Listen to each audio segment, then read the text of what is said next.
Баршаңызға сәлем, сіздермен Ақбала. Бүгін өте қарапайым әрі өте тойымды, кез келген тамаққа гарнирге жақсы кететін картошка по-деревенски пісіретін боламыз. Ол үшін ең алдымен картопымызды жақсылап жуып аламыз.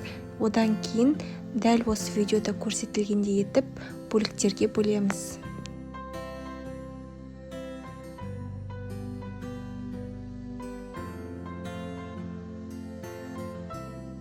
Одан кейін туралған картопымызды терең ыдысқа саламыз және де аскөкті ұсақтап турап қосамыз. Дәміне қарай тұз, бұрыш және де паприка қосатын боламыз.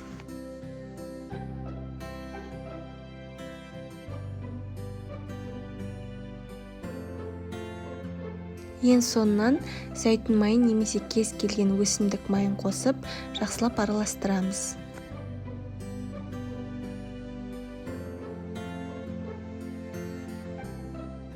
Противенге пергамент қағазын немесе тефлонды кілемшені төсеп, үстіне дайындап қойған картопымызды жайып шығамыз.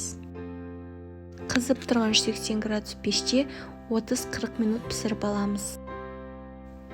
Мінекей осымен картоптарымыз дайын. Баршаңызға жасап көруге кеңес беремін. Ас болсын.